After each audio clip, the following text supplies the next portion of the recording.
Well, a lot of people today in the church that seem to be more concerned with the political movement than they are with the spiritual significance of what the church is about. And we seem to believe that winning things through the political system, or making sure that we somehow are able to elect the right person to office, or somehow arrange things ourselves in a way that will cause God to maybe look upon us in a little more favorable way. Now, I know the church is in a bad shape today because certainly we have left God as a church, and the real true believers are somewhere down in the midst of all of this big religious movement that we see today. And what we as believers need to realize is that God is totally sovereign. He is in control. He has everything in control, and His plan is operating right on schedule. God has a plan, and He has, from the beginning, put things in order that they will turn out exactly as He has programmed them to turn out. We can't do anything to change that. We can't do anything to speed it up or slow it down. It's all in the hand of God. One of the things that has certainly been a great blessing to me, and the greatest thing that I have ever done in my Christian walk, is understand who God is, and that He is in charge of everything. He is the one that arranges everything, and everything is processed in His plan through His sovereignty. And we can rest in Him if we understand that. So who will be elected to the office of president? Well, I'll tell you who will be elected. Whoever it is that God has chosen to fill that position at this time, so His plan and His purpose will be carried out. And that's something that only He knows. But what we need to do is quit worrying about things that are really not what we're to be concerned with. We're in a different kingdom, but we seem to have forgotten that. The church is not a part of this world's kingdom. We operate in another kingdom. We're in the world, but we're not of the world. And just as Jesus, when He was on earth, and Peter attempted to attack those that had come for Him when they were getting ready to take Him to the cross, and Jesus said, "Peter, put up your weapons, because my kingdom's not of this world. If it was, then we'd fight, and we would have a political movement that would fight and overthrow the government."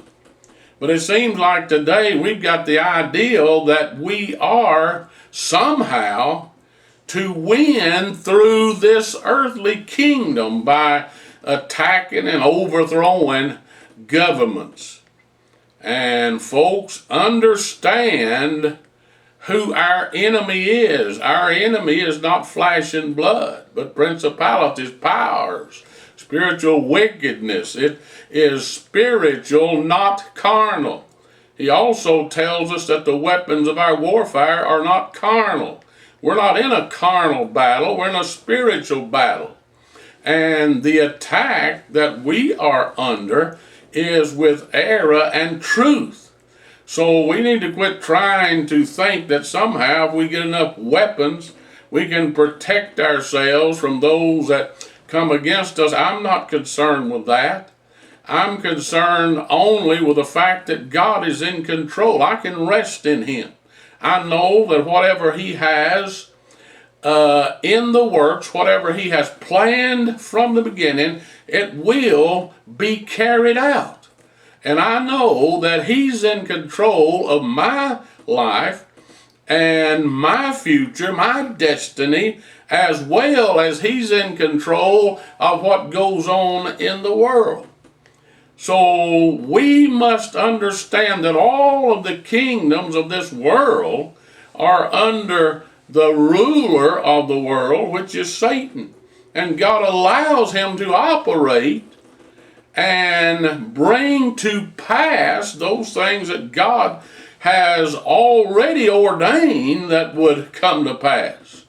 So what you need to do, instead of worrying about who's going to be elected president, or how can we change things, or how many weapons can I get in case I'm under attack, we need to rest in God, knowing that he has me in his hand. I am secure there, and nothing can happen to me unless God allows it to, or he directly himself does it. And whatever happens to me is for my good and his glory. And we look all down through history, the church has been under persecution. The early church, all of the apostles were martyred because of their faith. And all through history, from the beginning of the church on up, the church has been under persecution. We have been hated by the world because Jesus said, if you were of the world would love its own, but because you're not of the world, therefore the world hates you. So this is going to happen to Christians. What is unusual is that we in America have lived in a nation that has been favorable toward Christianity, and that's very unusual when you look at history, because that hadn't happened down through history. But now, because of that, we somehow got caught up in culture and political movements, as though somehow that's our agenda, and that's not our agenda. So we need to focus on what is important. Jesus told us to go out and spread the gospel, and that's what we're to do. We're not to fight some kind of carnal warfare. That's not the warfare we're in. We're not to be concerned with that kind of battle, that kind of warfare. We're in a spiritual battle. If you are in a physical battle using carnal weapons, or you think somehow that it's up to you to change things, then you've already gotten out of the spiritual walk with God, and you're walking in the flesh already. But if you're walking in the Spirit, you can rest assured that God is in control. He has everything on schedule.